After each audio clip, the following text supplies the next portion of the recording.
Vamos entonces a Apocalipsis capítulo 3. ¿Lo tenemos? Dice la bendita palabra de Dios, la leemos en el nombre del Padre, y del Hijo, y del Espíritu Santo. Dice de la siguiente manera: escribe el ángel de la iglesia en Sardis, el que tiene los 7 espíritus de Dios y las 7 estrellas, dice esto: yo conozco tus obras, que tienes nombre de que vives, pero estás muerto. Sé vigilante y afirma las cosas que están para morir, porque no he hallado tus obras perfectas delante de Dios. Acuérdate, pues, de lo que has recibido y oído, y guárdalo y arrepiéntete. Pues si no velas, vendré sobre ti como ladrón, y no sabrás a qué hora vendré sobre ti. Pero tienes unas pocas personas en Sardis que no han manchado sus vestiduras, y andarán conmigo en vestiduras blancas, porque son dignas. El que venciere será vestido de vestiduras blancas, y no borraré su nombre del libro de la vida, y confesaré su nombre delante de mi Padre y delante de sus ángeles. El que tiene oído, oiga lo que el Espíritu dice a las iglesias. Amén y amén. Padre Todopoderoso, gracias por tu bendita palabra. Tu palabra es viva y eficaz y más cortante que espada de doble filo. Háblame a través de ella, Señor. Tu palabra es verdad, úsame, utilízame, que yo sea el instrumento, el vaso, el medio. Y tú, Señor, que seas el agua viva, Dios. Que tu palabra no vuelva vacía, Señor. Úsame en esta mañana, Dios. En el nombre de Jesús, amén y amén. Puede sentarse, hermano.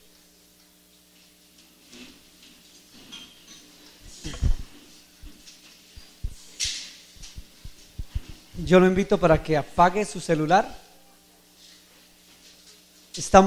Hoy entramos a hablar con el Señor, y el Señor no le llama al celular para hablar contigo. Hola, ¿cómo estás? ¿Cómo te ha ido? No, el Señor te habla a través de la palabra de Dios. Amén. Entonces Dios es así.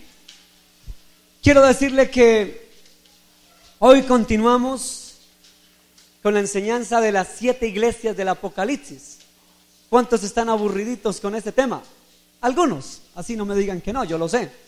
Eso no lo pongo en duda. Pero yo siempre he dicho que va a llegar Cristo, ¿cierto, hermana Lisbeth? Va a llegar Cristo, y la gente nunca le hablaron del Apocalipsis y nunca supo qué es eso de Apocalipsis y con qué se come, como dirían algunos. Muchos cristianos ni saben qué quiere decir Apocalipsis. Apocalipsis es una palabra griega que quiere decir revelación. ¿Cuándo se escribió? Se escribió en el año 95 o 97 después de Cristo. ¿En dónde? En la isla de Pasmos. ¿Y dónde queda eso? En el mar Mediterráneo. ¿Y quién lo escribió? Juan. Juan lo escribió, pero el Señor se lo dictó. Eso es Apocalipsis. Entonces muchos creen que las 7 iglesias, son 7 iglesias, la una es la católica, la otra es la cristiana, la otra es la testigo de Jehová, la otra es la adventista. No, eso no es así. Las 7 iglesias representan 7 tiempos, 7 periodos de tiempo a través de la historia. ¿Desde cuándo? Desde que Cristo murió en la cruz, en el año 33 después de Cristo, hasta que Él regrese. Eso está dividido en 7 tiempos. Desde que Cristo murió en la cruz hasta que Él vuelva. 7 tiempos. Eso representa las 7 iglesias. Y el Señor le dijo a Juanito: Juanito, escribe el mensaje para estos tiempos. Son 7 periodos y van de así hasta que yo regrese, hasta que yo vuelva. Y Juanito, muy atento y muy buen estudiante y buen discípulo, hizo caso y escribió. ¿Hasta ahí estamos claros? Entonces, ya habíamos visto las primeras iglesias. La primera es Éfeso, la segunda es Esmirna, la tercera Pérgamo, la cuarta Tiatira, y hoy vemos la Sardis, la quinta. Fíjese que cuando el Señor le habla a la iglesia de Sardis, le dice en el versículo 2, sé vigilante y afirma las otras cosas que están para morir, porque no he hallado tus obras perfectas delante de Dios. Pero en el versículo 1, en la segunda parte, después de los 2 puntos, dice, yo conozco tus obras, que tienen nombre de que vives, pero estás muerto. Estás muerto. Dice la bendita palabra de Dios que esta iglesia fue el periodo de tiempo donde la iglesia se durmió. ¿Donde la iglesia qué? Se durmió. ¿Sabe cuándo la iglesia estuvo despiertica y bien despiertica? Cuando Jesús murió, después de que resucitó, comenzaron los discípulos a ir a predicar en el primer siglo, y era tan viva y tan despierta que hasta fueron capaces de que los echaran en la fosa de los leones, cuando Nerón, el emperador, en el año 66, 67 comenzó a perseguirlos. Y eran vivos y despierticos porque predicaban y se hacían decapitar, se dejaban quitar la cabecita por amor a Jesús. Despierta y viva estaba esa iglesia. Se fue durmiendo y hasta que perdió su primer amor. Después llegó la persecución y llegó la amargura. Después la iglesia, en el tercer periodo, la iglesia fue perdiendo todo el encanto, comenzó a hacer alianzas de todo, y así sucesivamente hasta que llegó este periodo de que la iglesia trató de subir, pero después se fue durmiendo. Vamos a Isaías. El profeta Isaías, allá en el capítulo número 51. Capítulo 51 de Isaías, versículo del 17 al 19, dice así la palabra de Dios. ¿Qué dijo el profeta Isaías? ¿Cuándo se escribió el libro de Isaías? A ver, en el 600 y pico antes de Cristo, ¿cierto? 600 años antes de que llegara Cristo, el profeta Isaías dijo esto: despierta, despierta, levántate, oh tú, Jerusalén, que bebiste de la mano de Jehová el cáliz de su ira, porque el cáliz de su aturdimiento bebiste hasta los sedimentos. De todos los hijos que dio a luz, no hay quien la guíe, ni quien la tome de la mano, de todos los hijos que crió. Estas 2 cosas te han acontecido: asolamiento y quebrantamiento, hambre y espada. ¿Quién se dolerá de ti? ¿Quién te consolará? ¿Sabe que el profeta Isaías, valga la redundancia, ya estaba profetizando que iba a llegar un tiempo la iglesia en que se iba a dormir? Y le llegó a decir el profeta Isaías: iglesia, ¿quién te despertará y quién te consolará? Porque la iglesia iba a entrar en adormecimiento. Por eso el profeta decía, el profeta Isaías, 600 años antes de que llegara Cristo: despierta, despiértate. Esta profecía era para la iglesia que en el tiempo de Jesús, después de Cristo, se iba a dormir. Pero el profeta Isaías volvió a repetirlo en el capítulo 52, el versículo del 1 al 2.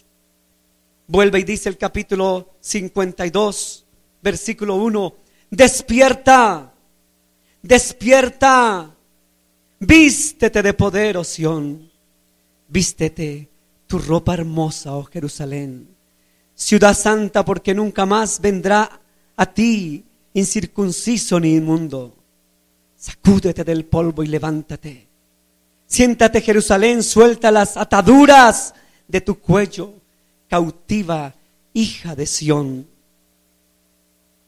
Esa palabrita de hija de Sión, ¿qué es Sión? A ver, Sión es un monte. ¿Dónde queda el monte de Sión? En Jerusalén, frente al monte el Carmelo o monte Moriah. Allá queda Sión. Y dice las profecías bíblicas que algún día el Señor se levantará y vendrá sobre el monte de Sión. Volverá Jesús y en el monte de Sión será el lugar de alabanza y el lugar de gloria para el Señor. Pero en el sentido espiritual, simbólico, la Biblia es simbólica y especialmente el Apocalipsis. Y los profetas hablaban de Sión. Sión, simbólicamente, Sión representa a la iglesia. La iglesia. Sión. Sión. Fíjese que yo no sé si usted ha escuchado noticias. Si no ha escuchado, tiene que ver noticias. ¿Usted han escuchado el término del sionismo? Esto se ve siempre en noticias. Los que sabemos de profecías y apocalipsis sabemos de qué están hablando los noticieros. Hoy yo no voy a hablar del sionismo, pero déjeme decirle que el movimiento sionista que está allá en Israel, en Jerusalén, está haciendo todo lo posible. ¿Quiénes? El movimiento sionista, un grupo de judíos lo más ricos del planeta Tierra, los judíos más poderosos. Están haciendo, ellos tienen un combo, por así decirlo, para que me entiendan. Ese combo o ese grupo se llaman los sionistas. Sionistas vienen de Sión. ¿Y qué buscan los sionistas? Los sionistas buscan volver a reconstruir el templo de Israel, el templo de Jerusalén. ¿Qué más buscan los sionistas? Buscan que todos los judíos que están en cada punto cardinal del planeta Tierra regresen a su tierra. Y el hermano Gerardo, su merced, en estos días subió en la página de la noticia de que eso fue noticia mundial. Hay que ver noticias que más que nunca esta semana y la semana que pasó están regresando los judíos hebreos. ¿A dónde? A Jerusalén, para algún día reunirse en Sión. Profético es eso. Y eso ya lo había anticipado Isaías y Jeremías y Ezequiel, que ellos volverían. ¿Y quién iba a pensar que en el año del 2010 para acá esa profecía se iría cumpliendo y se está cumpliendo?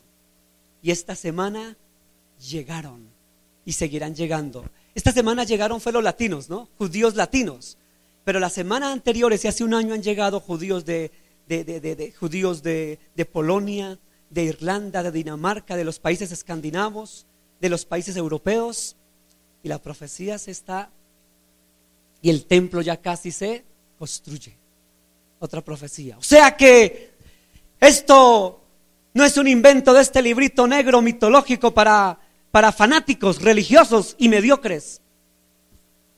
Cielo y tierra pasará, pero mi palabra no pasará. Déjeme decirle que la iglesia de Sardis se estaba durmiendo. Y vamos a ver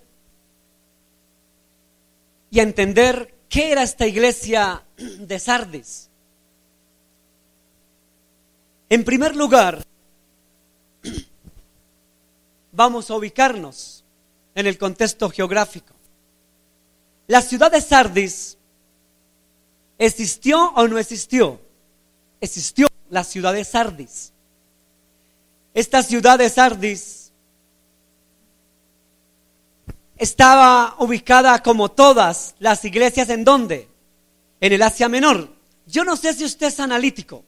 A mí me gusta que la gente aquí no trague entero. Que todo lo que lea yo de la Biblia usted lo corrobore en su casa con la Biblia. Y que todo lo que yo diga de historia, de geografía, usted lo corrobore en su casa, en internet, en lo que sea, pero corrobore y no trague entero. Porque yo les puedo decir cualquier barrabasada, ay, amén, amén. No, hermano, eso no se trata. Ustedes no son ingenuos, ni ustedes deben de tragar entero. Ustedes y nosotros debemos de escudriñar las escrituras, a ver si lo que dice este loquito es verdad. Entonces, Sardis fue una ciudad que existió en Asia Menor. Y si usted es analítico, se da cuenta que cuando comenzamos las primeras prédicas de las 7 iglesias del Apocalipsis, Éfeso, después ¿cuál fue?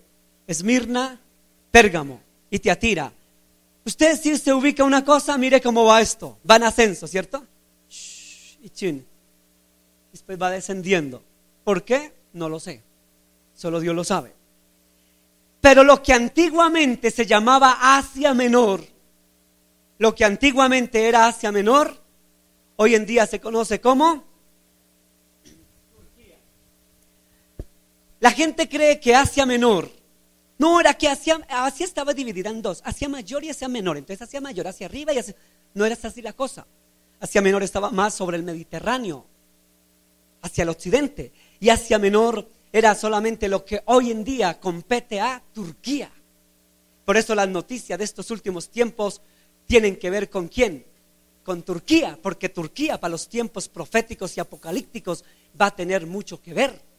Y Rusia y China, porque China y Rusia tienen que ser potencia. Estados Unidos tiene que caer.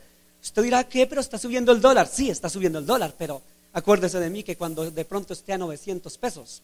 Ay, este tipo como que loco. Si la Biblia se da, Estados Unidos va a caer o va a caer.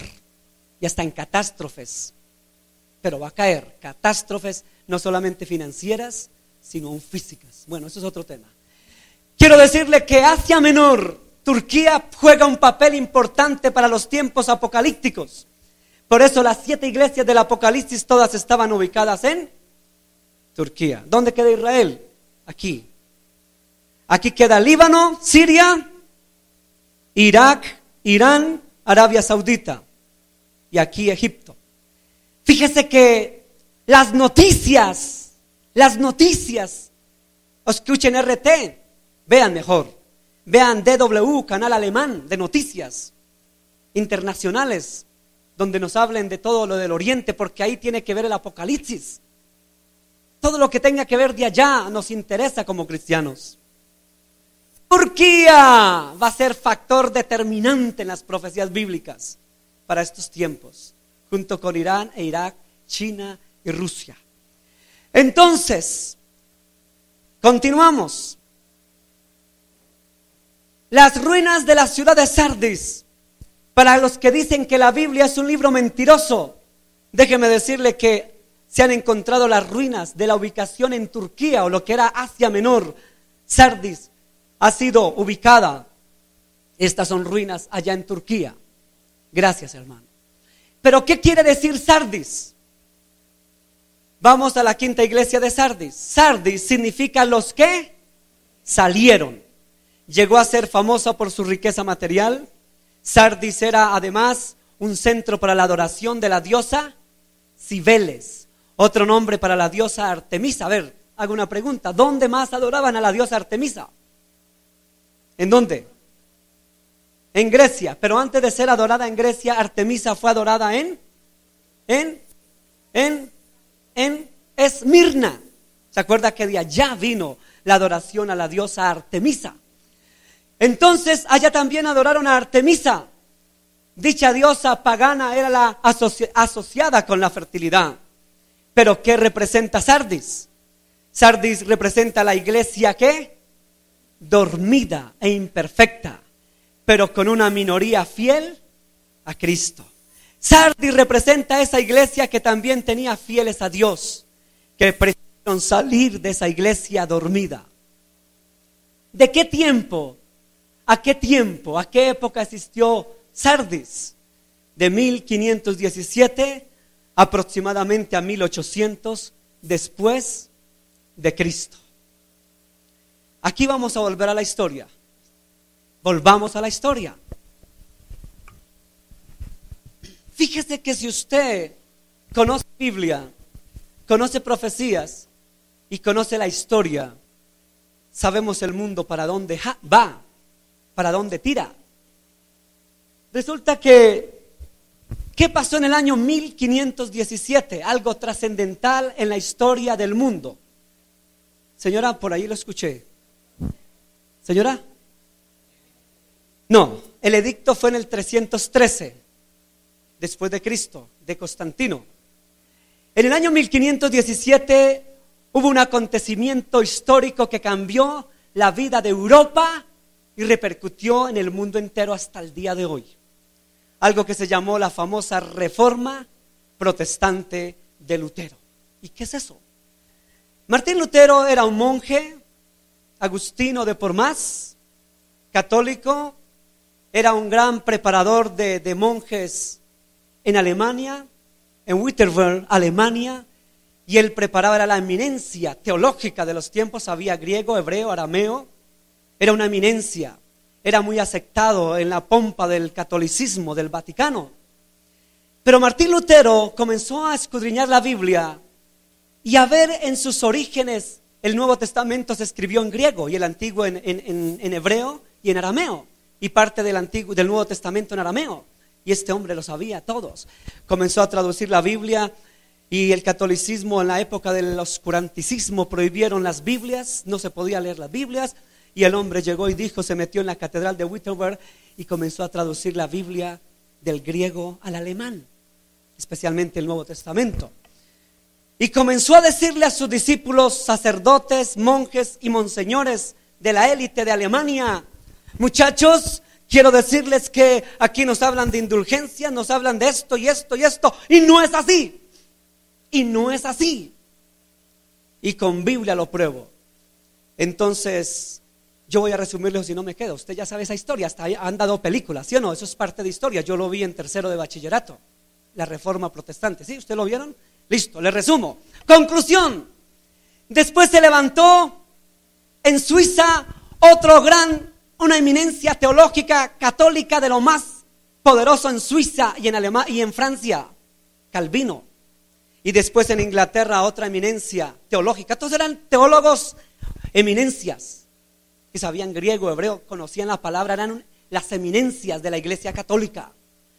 Y apareció Wycliffe, y en Escocia Juan Hus, y todos eran religiosos de la Iglesia Católica, y todos eran eminencias teológicas.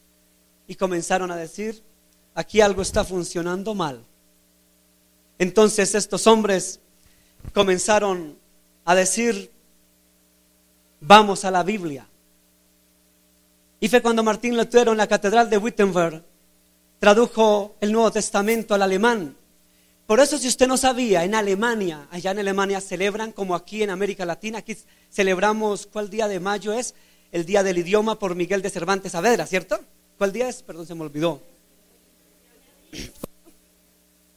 20, gracias, muy amable. 23 de abril, ¿cierto? Allá en Alemania, si mal no estoy, en un día de mayo, si mal no estoy, no es un dato que lo confirme, celebran el Día del Idioma, y allá el equivalente a Miguel de Cervantes Saavedra es Martín Lutero. Es una eminencia. Creo yo que este Papa Francisco lo va a canonizar dentro de pronto. Canonizar. ¿Cómo así que canonizar? Si fue la piedra en el zapato de la iglesia. Por culpa de él salieron los evangélicos y los cristianos y toda esa gente loca y fanática y sectarista. Por culpa de ese loco. Pero lo van a canonizar. La eminencia no era cualquier pelagato. Y salió Martín Lutero y clavó 95 tesis en la catedral de Wittenberg. Y eso sí que influyó, porque se volvió una revuelta en Alemania, que pasó a Suiza, a Holanda, se extendió y repercutió en toda Europa. Eso es historia. La Iglesia Católica dijo, no, esto se nos salió de las manos, vamos a crear la Contrarreforma. Ignacio de Loyola, 1530 y algo, y después se desenfrenaron las guerras religiosas, después las cruzadas. Bueno, todo eso es historia. Todo tiene que ver con la religión y la iglesia. Y se desencadena todo esto, que hasta el final de los tiempos la iglesia cristiana quedó dividida en dos: los protestantes y los católicos, hasta el día de hoy. Y bueno, ¿quiénes esos monjes, teólogos católicos hicieron que salieran? Y muchos de esos tuvieron, después de la Contrarreforma, se creó algo que se llamó la Santa, que de santa no tenía nada. La Santa Inquisición, Dios santo, era a los que se volvían protestantes o leían la Biblia. No, pero no era que los mataran así, ¡pum! No, así está fácil. Lean historia, vayan al internet. No más de uno ver esto le da escalofrío. A mujeres por la vagina, les sacaban el bebé, las estrangulaban. A los hombres, 4 caballos, le amarraban un lazo aquí, otro aquí, aquí y aquí. Después asustaban a los caballos y ¡pum! Cada caballo. Hermano, eso lo hablamos poquito. Vean las imágenes, esto no lo estoy mintiendo. Oye, este tipo tan exagerado, ¿no? Este tipo, lea historia, esto es historia. Aquí en Cartagena hay hay el Palacio de la Inquisición. Y esto no fue solo en Europa, eso se extendió en todo el mundo. Todo por una cosa. Y todos morían con torturas. Los desnudaban, los que metían en aceite hirviendo.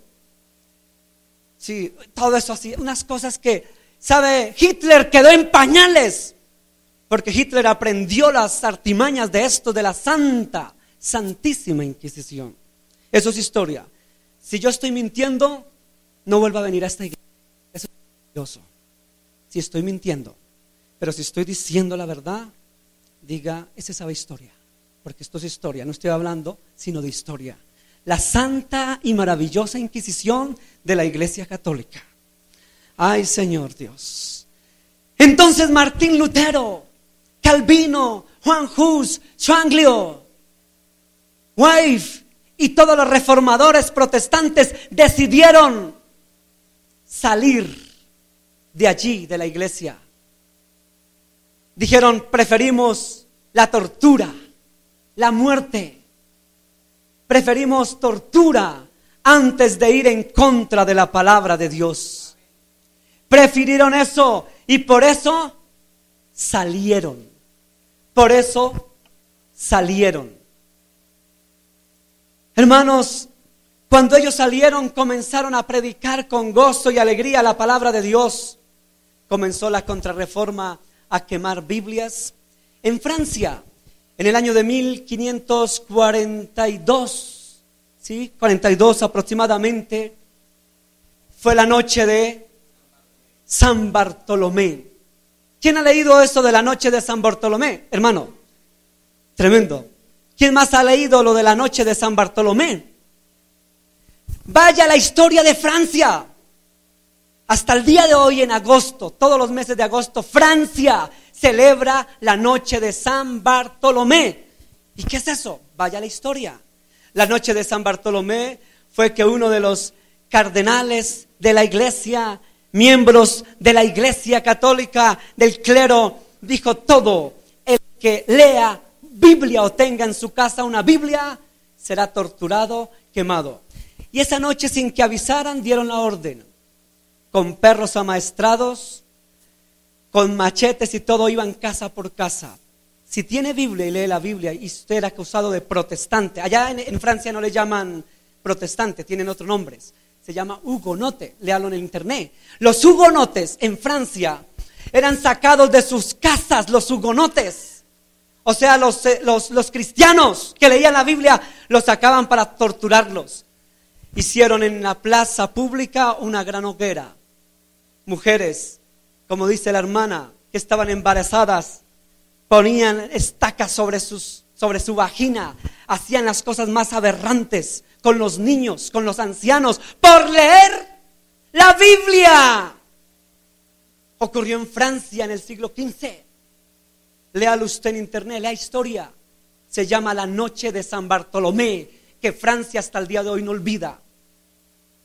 Donde sacaron a todos los herejes, entre comillas, herejes, para torturarlos por un delito. Leer la Biblia, que Calvino, que Lutero, que Zwinglio, que Wycliffe, que estos curas, que Dios los tenga en su gloria, estos hombres, eminencias teológicos, católicos, tradujeron la Biblia para que saliéramos de la ignorancia, torturados. Eso ocurrió en Francia. ¿Y para qué les digo lo que pasó en Suiza? Esa es otra historia. ¿Para qué les digo lo que ocurrió en Noruega? Historia de Europa. Leamos, hermano. Entonces quiero decirle que Sardis representa a esos hombres valientes que salieron sin importarles entregar sus vidas en la hoguera. ¿Cómo murió Juan Hus? A ver, ¿quién ha visto la película? Juan Hus en la hoguera. Mire, tan bonito, yo vi la película. En Alemania ahorita dan una película, pero la iglesia católica no la dejó presentar.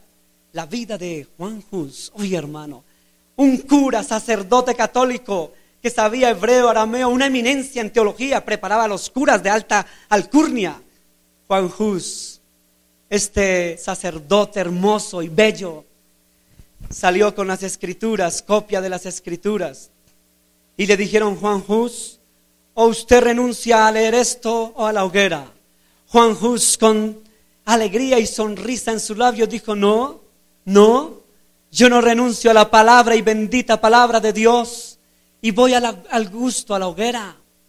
Y cuando colocaron todo ahí, lo colocaron a Juan Hus, comenzó a cantar sublime gracia a Dios, y cantaba con una sonrisa en sus labios, y la candela se subía por sus piernas, y entre más subía la candela, adoraba a Dios. Gracias, Dios, gracias por esta bendita escritura, gracias. Hasta que desapareció Juan Hus. Hoy, en el país de origen de él, República Checa, a Juan Hus se le considera un mártir y un hombre, una insignia de la República Checa. Cuando usted llegue a República Checa, si algún día va allá, la capital es Praga, no, es de la antigua Checoslovaquia, sí. Bueno, ahorita no recuerdo qué quedó como capital de allá. Pero usted va a la capital de la República Checa y se encuentra el monumento a Juan Hus. ¿Su merced estuvo por allá? Ah, mire, la ingeniera Gilma estuvo allá. A ver, sí, venga, no me deja, ¿su merced también estuvo allá? Está la estatua de Juan Hus, ¿cierto? Mire, yo no estoy mintiendo, hermano. Gracias por el dato. O sea, eso es verídico, hermano. Y Juan Hus, que murió en la hoguera, cantándole a Dios por leer la Biblia, murió feliz. Igualito que nosotros, que nos ven con la Biblia. ¡Evangélico!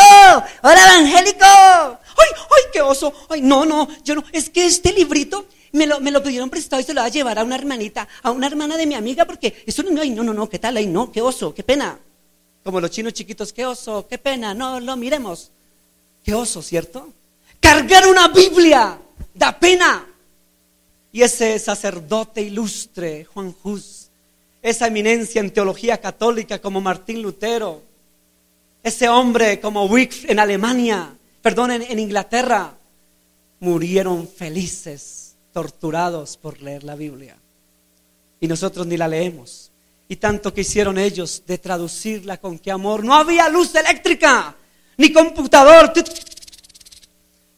con plumita, y traduciéndola del griego, del arameo. Esos hombres merecen la gloria de Dios y solo para que la tuviéramos nosotros. Y cuando apareció la imprenta, ¿quién inventó la imprenta? Gutenberg, ¿cierto? Gutenberg, mire Dios tan perfecto. Cuando Martín Lutero había traducido la Biblia en Alemania, otro alemán, Gutenberg. ¿Sí estoy mal o no, hermano Gerardo? Estoy bien, ¿cierto? Gutenberg. El que inventó la imprenta, Gutenberg, inventa la imprenta. ¿Y saben cuál fue lo primero que se imprimió? La Biblia. Lea, eso están datos, lean internet. Y la Biblia fue el primer libro. ¿Sabe por qué? Porque Dios tenía el tiempo y tenía el día. Pero Dios necesitaba que hubiesen unos hombres valientes que entregaran sus vidas en la horca, en la hoguera, en las torturas, en las mazmorras, por amor a Dios y por amor a la Biblia.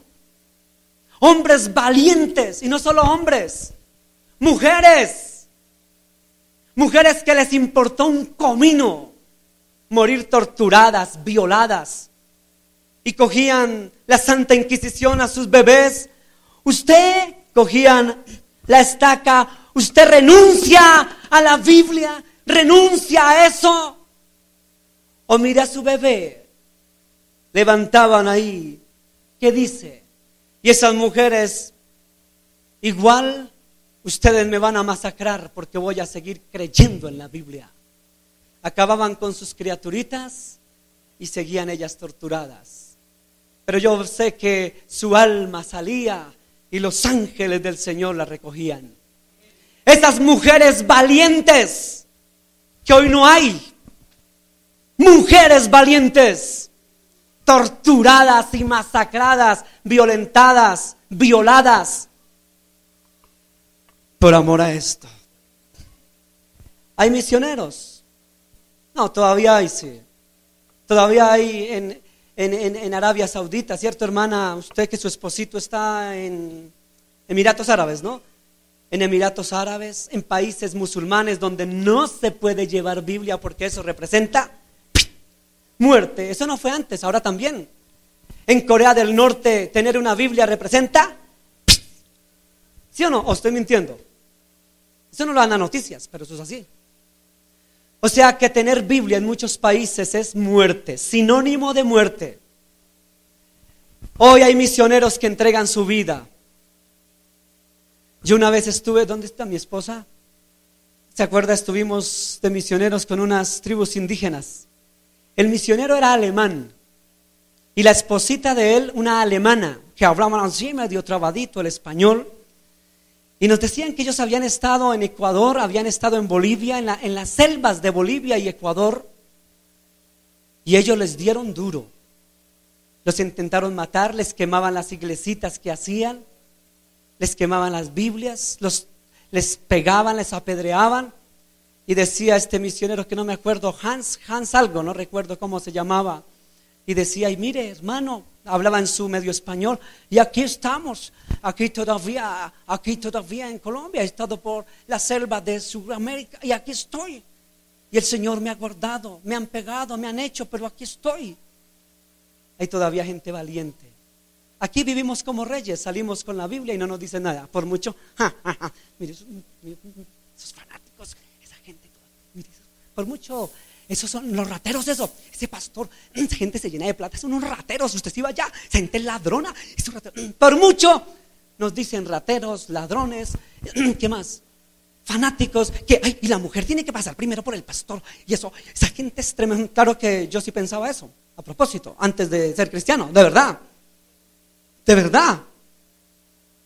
Y cuando conocí de Dios dije, ay Señor Dios, la gente sí es, el diablo es mentiroso.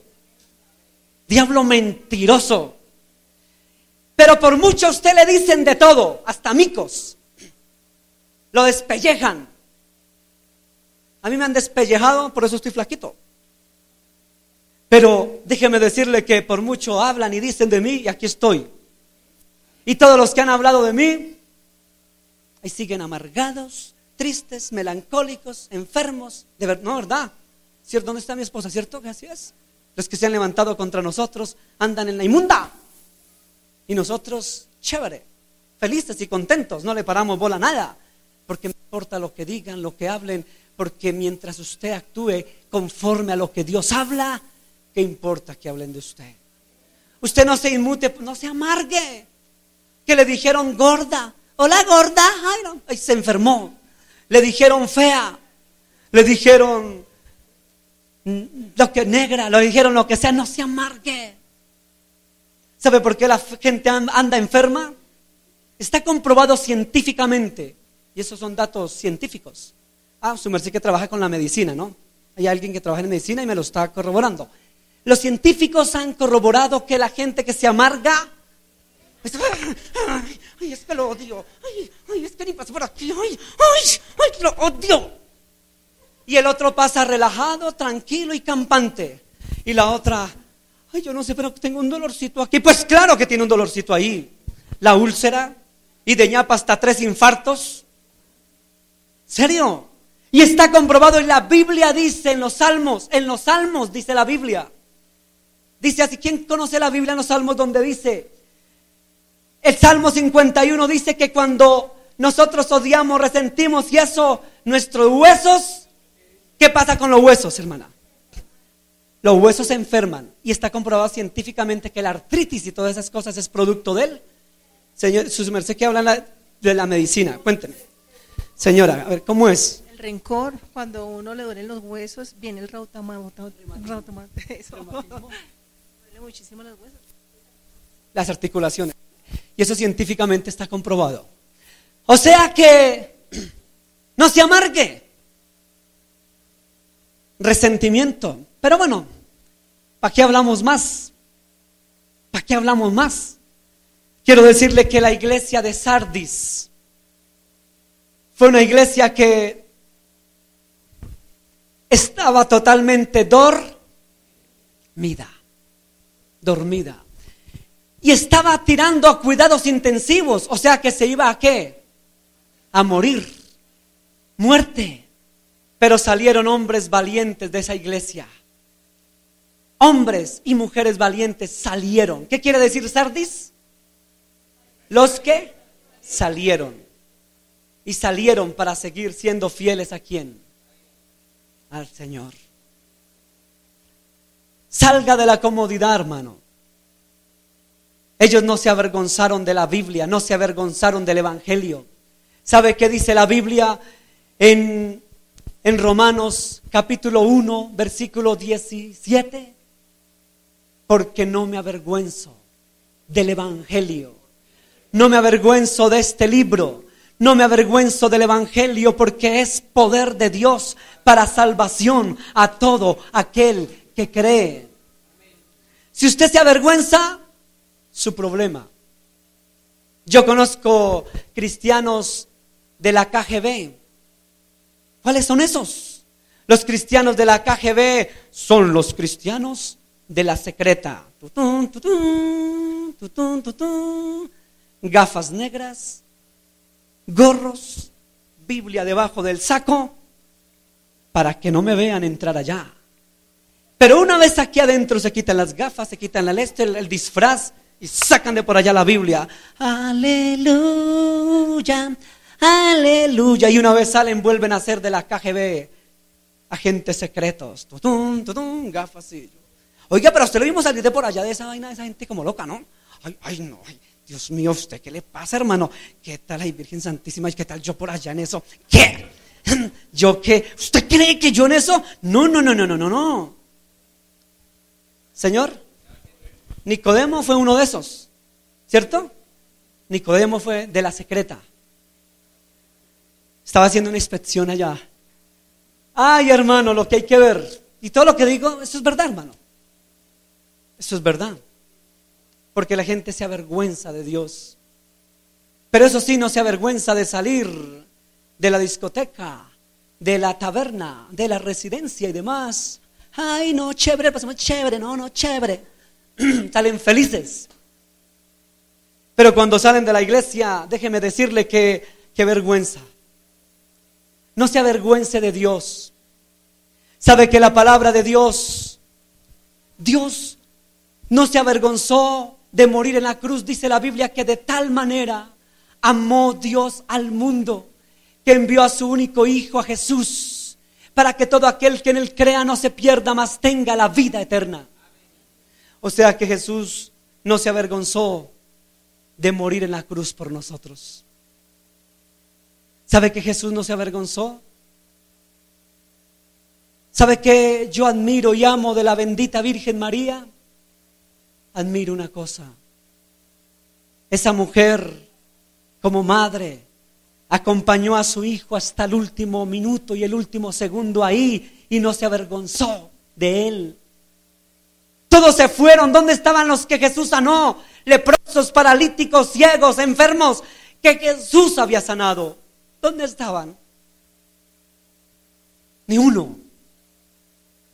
Dice que solamente estaba al frente de la cruz su madre María, y estaba al frente de él su discípulo amado Juan, el que escribió el Apocalipsis. ¿Y dónde estaban los otros 11 discípulos? ¿Y dónde estaban los que sanó de lepra? Los que les dio vista y oído. ¿Dónde estaban? ¿Dónde estaban? Se avergonzaron de él.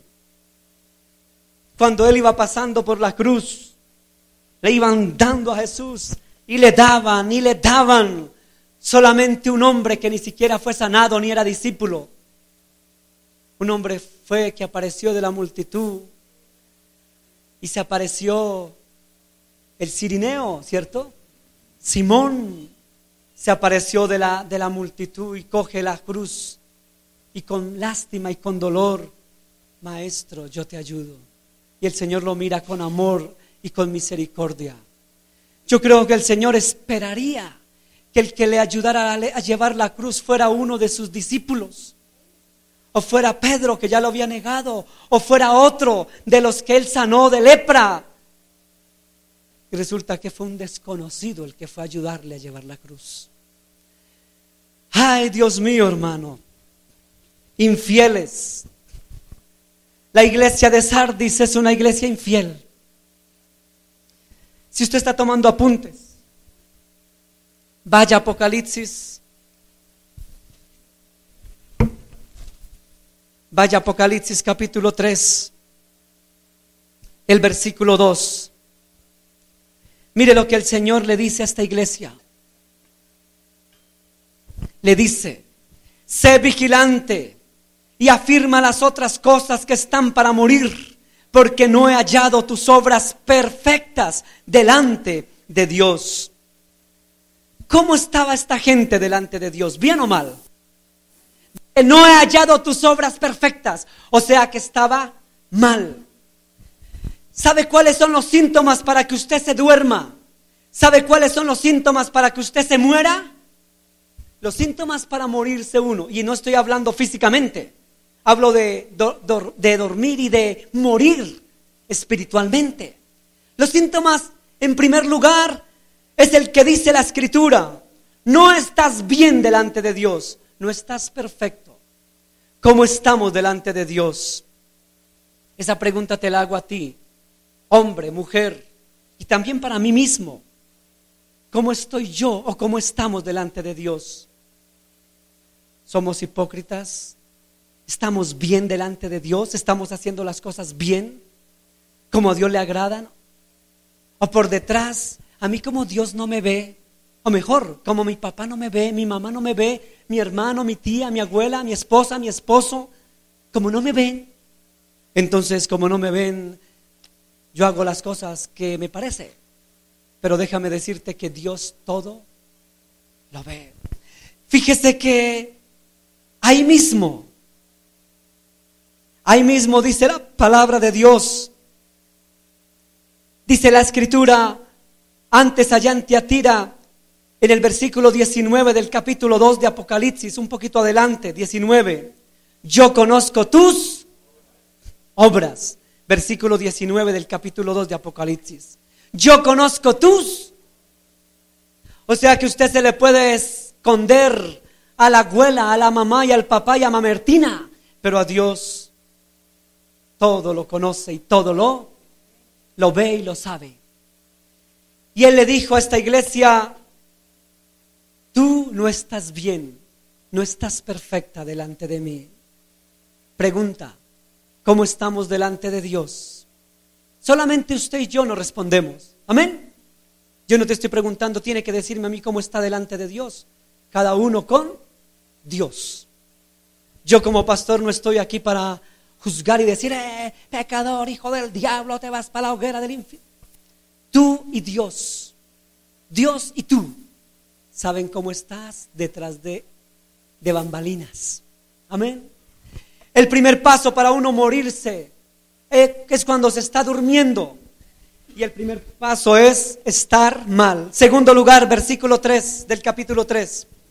Acuérdate pues de lo que has recibido y oído, y guárdalo, y arrepiéntete, pues si no velas vendré sobre ti como ladrón, y no sabrás a qué hora vendré sobre ti, dice la Escritura. En segundo lugar, acuérdate pues de lo que has recibido. El segundo punto para ir muriendo, para estar dormido, es porque vamos perdiendo lo que teníamos. ¿Vamos qué? Perdiendo. ¿Qué tenía usted? Yo conozco gente, y Javier esta mañana me lo recordó. Javier decía: mire que hay gente, pastor, que vive de glorias pasadas. Y es verdad. ¿Ustedes se han visto esa gente que vive de glorias pasajeras? Mire, yo conozco gente que dice: no, yo antiguamente cuando comencé de cristiano, yo iba a los buses y predicaba. No, si antiguamente yo repartía trataditos. No, si yo antiguamente oraba. No, si yo antiguamente ayunaba. No, si yo antiguamente leía la Biblia. No, si yo todo era antes. ¿Y ahora qué? Pregunta: ¿y ahora qué? No viva de glorias pasajeras. ¿Sabe que de las glorias pasadas ya no se debe vivir? Usted sabe que En Brasil todavía muchos, en el estado de Brasil todavía la gente está diciendo, es que Brasil fue campeón de los años 70 con Zico, con Ribelino. Éramos una selección potente y todavía viven de la gloria pasada de los años 60 y 70, cuando Brasil era potencia de fútbol. Ahorita no hay que vivir de la gloria pasada del Brasil en su fútbol potencial. Hay que vivir del presente. Y hay cristianos que le pasa como los brasileiros. Viven de glorias ajenas y pasadas. Pero ya no viva de glorias pasadas. Yo antes predicaba, yo antes oraba, yo antes cantaba en una iglesia. La, la, la, la, la. ¿Y qué? Y cantaba, ¿y qué? ¿Y ya no canta? ¿Ahora dónde canta? ¿En la taberna? Bueno, ahora el día que se muera, pues el día que el Señor le diga, yo no te conozco, apartado de mí, vete al fuego del infierno, no te conozco. O sea que usted no tiene que darle cuentas a un pastor. Usted no le dé cuentas a un pastor. Usted dele cuentas a Dios. Porque el problema es usted y Dios. El pastor tiene que luchar para seguir adelante y no apartarse y buscar también como usted de Dios. O sea que no me venga con glorias ajenas. Yo hacía, pastor, yo oraba, yo predicaba. ¿Y ahora qué? ¿Se le olvidó predicar? ¿Se le olvidó compartir de Dios? Por eso el Señor le dijo a esta iglesia, tan bonito este pasaje, acuérdate de lo que has recibido y oído. O sea, vuelve a eso que algún día escuchó, vuelve a recoger lo que tenías. Acuérdate otra vez de eso. Hermano, ¿está dispuesto a acordarse de lo que hacía antes? Pero no solo se acuerde, no se acuerde, sino comience a ponerlo otra vez en obra. Vamos al tercer punto. Versículo 4. Ahí mismo en el capítulo 3. Pero tienes unas pocas personas en Sardis que no han manchado sus vestiduras. Y ellos andarán conmigo en vestiduras blancas, porque son dignas. ¿Quiénes eran dignas? Eran dignas esas personas que no mancharon sus vestidos. ¿Qué quiere decir ese simbolismo de lo que no mancharon sus vestidos? ¿Qué quiere decir eso? Que no se apartaron, no pecaron, no hicieron lo malo delante de Dios. Esos hombres y mujeres, dice la Escritura, que fueron dignos. Entonces, en tercer lugar, para que usted entre y se muera, es cuando usted permite que sus vestidos cuando usted entra en pecado, cuando ha perdido la santidad, la rectitud. Hay gente que antes eran cristianos, eran disque cristianos, y ahora usted los ve en una tienda borracho y dice, oiga, y ese tipo no que era cristiano y que andaba en una iglesia, que aleluya y no sé qué vainas más. Sí, hola, ay, sí. Pero mire, otra vez está metiendo marihuanita y otra vez está por ahí metiendo vicio. No, ¿verdad? Yo he visto, o sea, a mí no es porque a mí me consta. Gente que dice que era cristiana, que Dios había levantado, sanado, y ahorita metiendo, yo, ¿qué pasa? ¿Qué más, hermano? Que día me encontré uno por allí, uno que yo conocí. Yo, ¿qué hubo, hermano? ¿Qué más? ¿Cómo le va? ¿Qué hubo, pastor? Le dije, hermano, yo lo veo mal a usted. Que yo recuerdo cuando usted iba a la iglesia de las asambleas de Dios. Sí, pastor. Y traté de hablarle y no. ¿Cierto, Merecita? Por ahí alguien me dijo que lo habían matado. Yo no sé, Dios lo guarde, ojalá que no. Como que estaba en malos pasos. Ay, Dios mío. Ese muchachito es joven, ¿cierto? Algunos de aquí lo conocen, la hermana Mercedes sabe de quién estoy hablando. Ese muchachito cantó en una iglesia. Dejó manchar sus vestidos. Y la droga, los vicios, que Dios tenga misericordia. ¿Sabe por qué? Porque se fue durmiendo hasta que finalmente se murió espiritualmente. Y no sé si físicamente estará muerto, solo Dios sabe por qué no lo volví a encontrar. En tercer lugar, no manche sus vestidos, porque si no mueres espiritualmente. En cuarto lugar, y con esto termino, capítulo 3, versículo 1. Escribe el ángel de la iglesia en Sardis, el que tiene los 7 espíritus de Dios y las 7 estrellas, dice esto: yo conozco tus obras, que tienes nombre de que vives y estás muerto. ¿Cuántos en la iglesia dice que están vivos, pero definitivamente están dormidos y están llegando casi hasta la muerte? Muerte.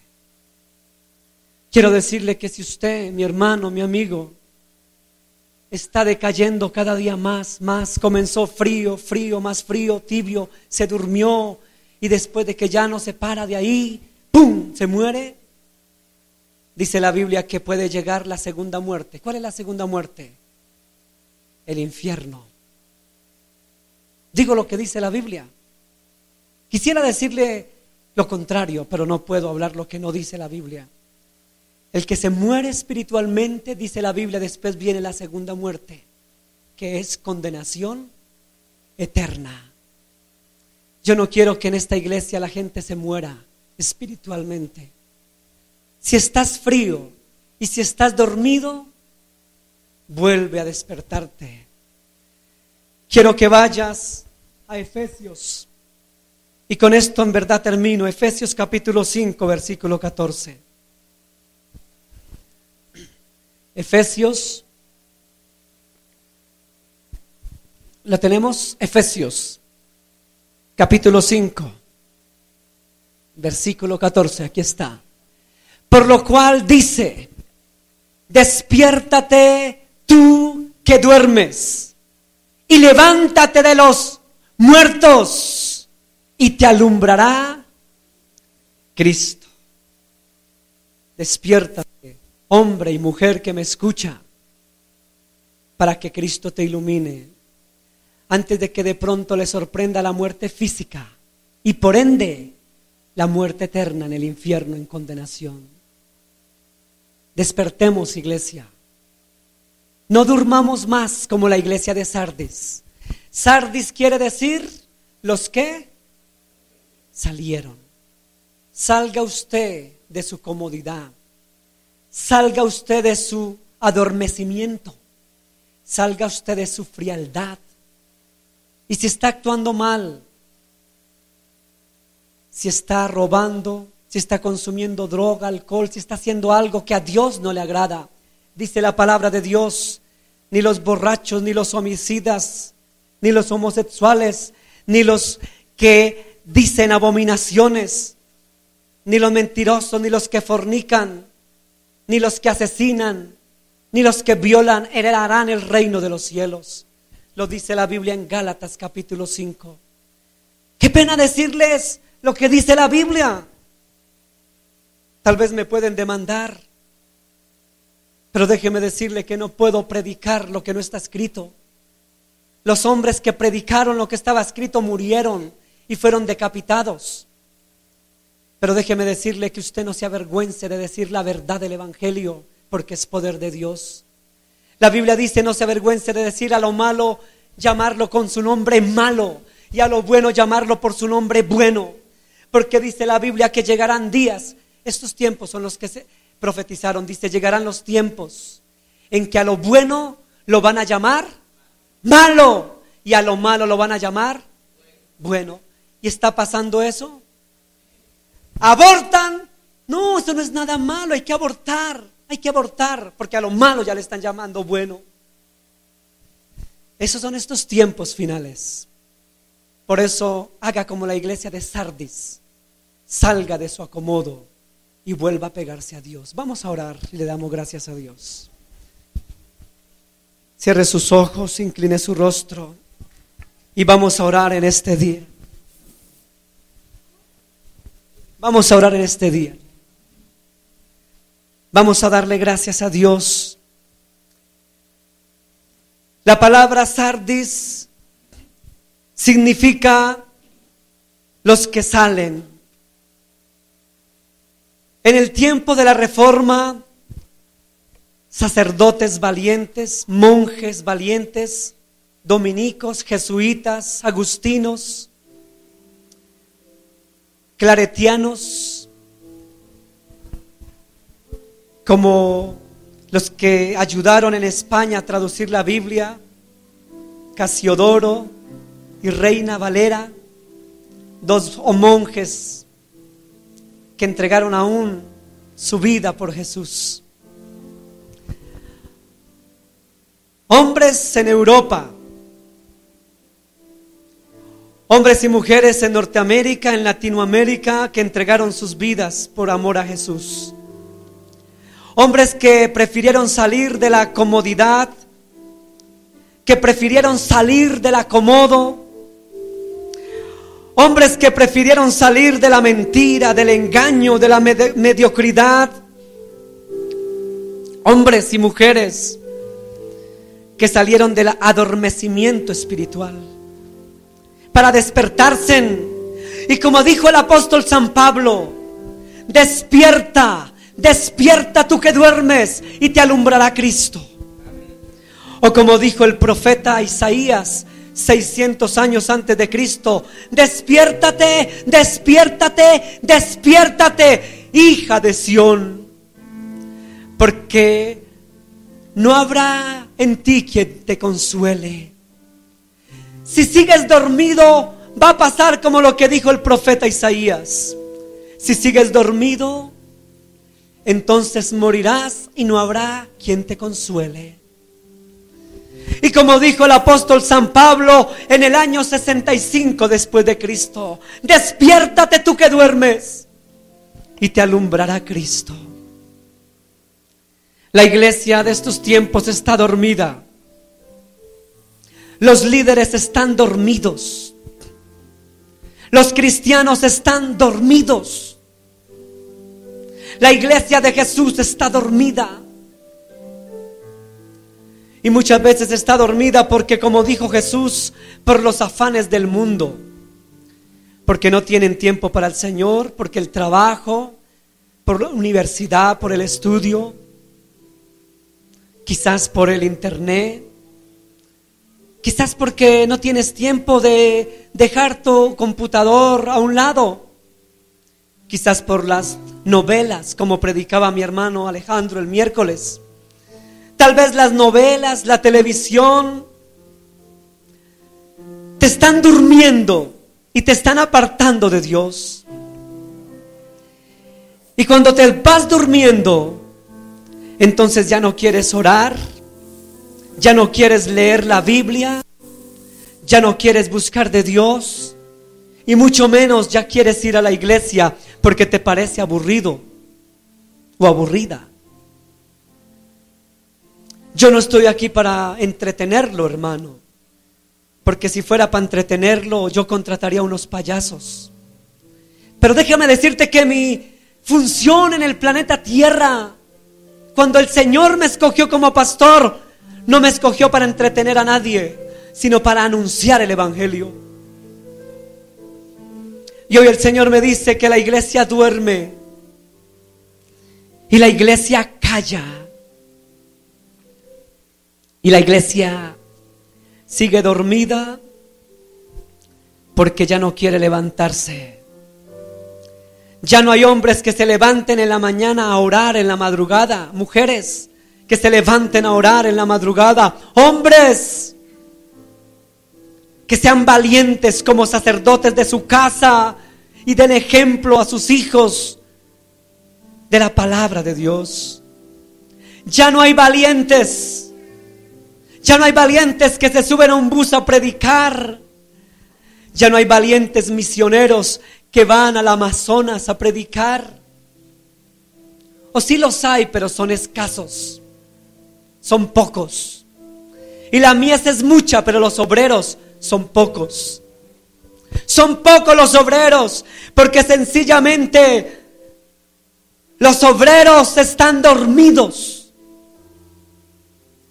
Y parece que no estuvieran dormidos, sino como estuviesen en estado de coma. Un coma profundo que los está llevando a la muerte.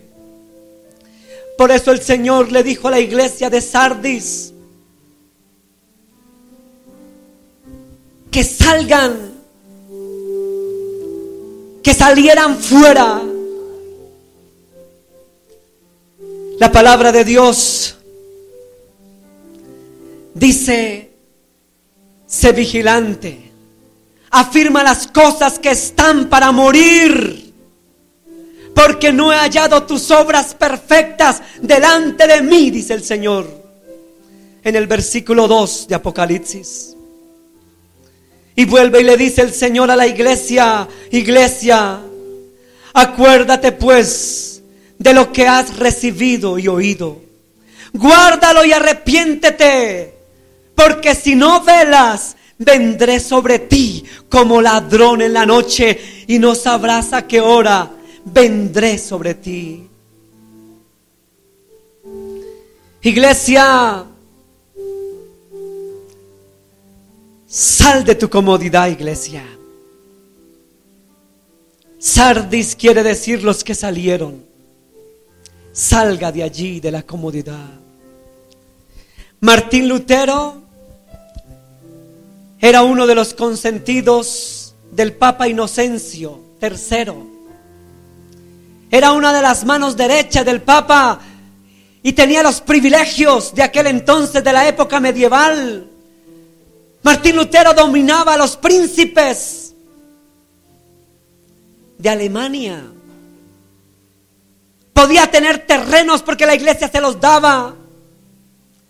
Martín Lutero podía tener las comodidades que le daba el hecho de estar en la élite, pero prefirió la muerte y la tortura y tener que irse a lo escondido con una vela a traducir la Biblia y salir, porque amó más a Dios que la comodidad. En la República Checa, Juan Hus salió de la comodidad de los reyes de aquel entonces, porque era una de las manos derechas. El doctor Hus le decían, doctor Hus, la eminencia. Pero al doctor Hus no le importó los títulos, no le importó ser la eminencia de la República Checa. Colgó sus hábitos de monje católico, de teólogo, y dijo: quiero seguir la palabra. Cipriano y Casiodoro, monjes dominicos, si mal no estoy, prefirieron la comodidad de la élite de los reyes de España por traducir la Biblia y morir por ella. En Inglaterra, Wycliffe prefirió que lo persiguieran. ¿Y cuántos hombres de la iglesia, eminencia de la iglesia, prefirieron la hoguera, la horca, la tortura y la muerte? Salir de la comodidad, de los lujos, salir de compartir los reinos de la tierra con sus príncipes. El príncipe Federico de Alemania le gustó el gesto de Lutero y llegó a apoyarlo. Lutero pensó que el príncipe Federico y lo mismo Enrique lo iban a seguir, pero encontró aliados aún en la alta esfera, porque Dios permitió que aún lo protegieran dentro de la catedral para que no lo asesinaran. Hombres valientes que prefirieron salir de la comodidad, del lujo, de la fama, del poder, del resplandor, de compartir la élite, para terminar en la hoguera, en la tortura, en la cárcel, en las mazmorras, solo por amor a la Biblia. ¿Cómo hacen falta hombres como esos? Hoy faltan hombres y mujeres como esas, que prefieren ser quemados, torturados, decapitados por amor a Dios, por amor a la Biblia.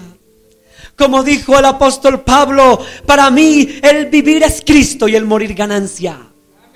El mismo Pablo que dijo: yo ya estoy para ser sacrificado. Pablo murió decapitado, pero dice que Pablo murió feliz.